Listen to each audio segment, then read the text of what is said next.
Archaeology is a science of patience. It is a discipline built on the slow, meticulous uncovering of the past.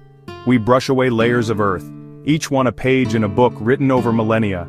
Sometimes the discoveries are vast and monumental, the remains of a city, a forgotten tomb filled with treasures. But more often, the real revelations come from something small, a fragment of pottery, a charred seed, a single worked piece of stone.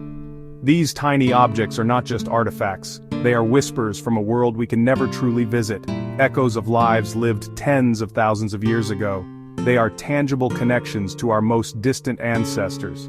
These small finds have the power to dismantle entire theories. They can challenge long-held assumptions about who our ancestors were and what they were capable of. A single tooth can prove a species lived in a place no one expected.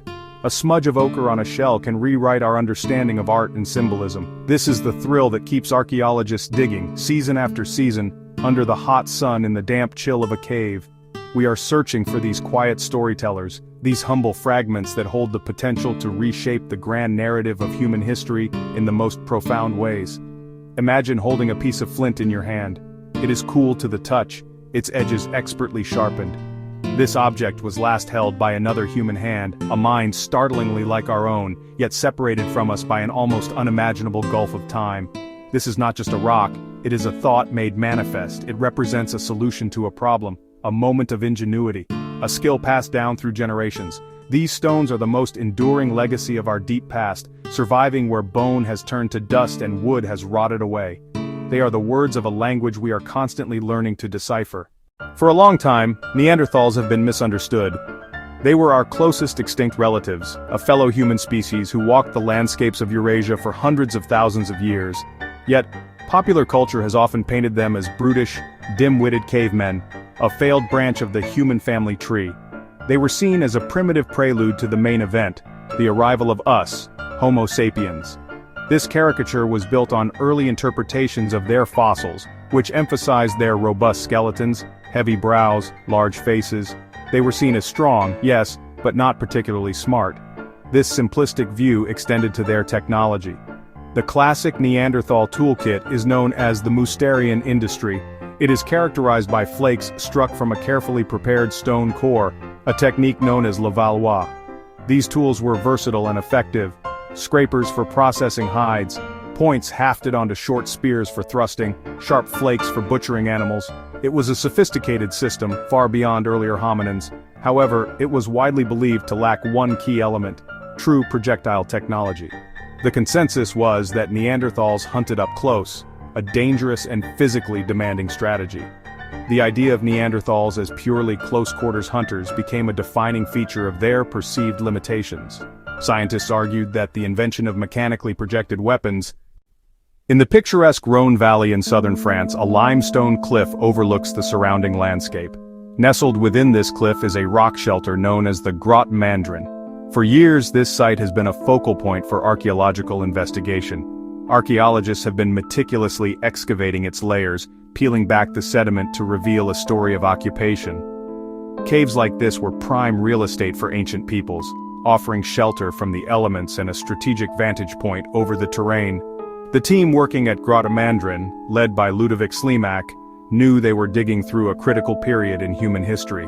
The layers of the cave floor corresponded to a time when Neanderthals were the sole inhabitants of Europe, and to the period when the first groups of Homo sapiens began to arrive on the continent.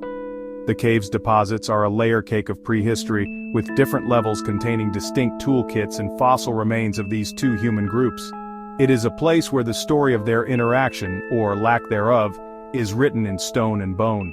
Within one specific stratum, designated Layer E, the archaeologists began to find something entirely unexpected. This layer was securely dated to a time long before the main wave of Homo sapiens was thought to have arrived in Western Europe.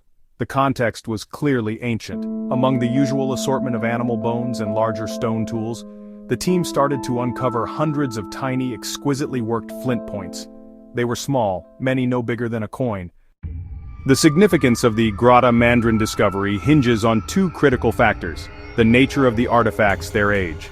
The dating of Layer E was established through multiple rigorous scientific methods: radiocarbon dating luminescence techniques, sediment layers where points were found. The results were astonishing and consistent.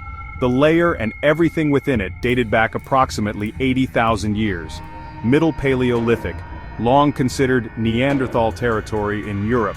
This date predates the oldest known evidence for similar technology by a huge margin. Previously, the earliest definitive arrowheads in Europe were linked to Homo sapiens dated to around 45 to 40,000 years ago. Finding points nearly double that age was revolutionary, like finding a smartphone in a 19th century time capsule. The discovery scrambled the accepted timeline of technological innovation. What makes these points special is not just their age, but their design. The team found hundreds, showing remarkable consistency. They were small, symmetrical, lightweight, with sharp tips and carefully shaped bases for hafting. Microscopic analysis revealed wear and fracture patterns of high-velocity impact. These were not for handheld spears.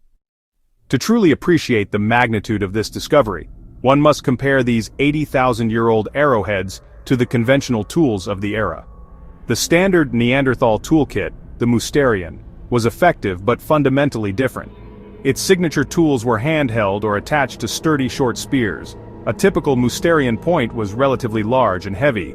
It was designed for durability and versatility, capable of being used for cutting, scraping, and hunting.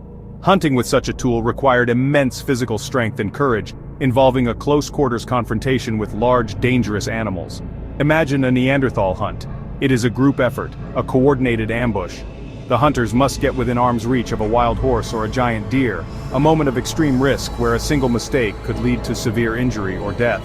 Their weapons are an extension of their own physical power, driven into the animal's flank by the force of their muscles. This method was successful for hundreds of thousands of years, a testament to Neanderthal resilience and skill. But it was a technology that kept the hunter tethered to their prey, bound by the limits of their own reach and strength. The technology represented by the Grotta Mandrin points is a complete paradigm shift. It is a move from direct force to projected energy. A bow and arrow system is a complex machine. It stores the energy generated by the archer's muscles in the bent limbs of the bow and releases it almost instantaneously, transferring that energy to a light aerodynamic projectile, the arrow. The discovery at Grotta Mandrin sent a shockwave through the scientific community because it contradicts a deeply entrenched narrative. For generations, the story of human evolution was framed as a linear progression, with Homo sapiens as the sole proprietors of true innovation. The bow and arrow complex symbolic art elaborate burials. This package was thought to have emerged relatively recently, marking a cognitive revolution that allowed our ancestors to sweep across the globe. The 80,000-year-old arrowheads throw this entire model into question. If these tools were made by Neanderthals, they independently developed a major technological advancement. Their minds were not static or limited, but just as capable of profound innovation as Homo sapiens. It would shatter the brutish Neanderthal stereotype, revealing technological versatility and cognitive complexity. We must abandon the simple ladder of progress and embrace a branching tree of human ingenuity. But there is another possibility. What if these tools were not made by Neanderthals? The story of human evolution is not a simple tale of one species replacing another. It is a messy, intricate drama, with a cast of characters who met, mingled, and competed on a continental stage. The Grotta Mandrin discovery adds a fascinating new scene to this drama. The established timeline told us that Homo sapiens arrived in Europe around 45,000 years ago, equipped with superior technology and culture, and that Neanderthals vanished within a few thousand years. This created a narrative of rapid replacement, with our ancestors holding all the advantages. The arrowheads, regardless of who made them, complicate this picture immensely.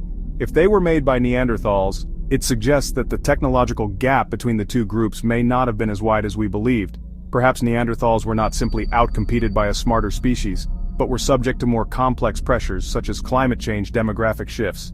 It would imply that the reasons for their eventual disappearance are far more nuanced than a simple story of technological inferiority.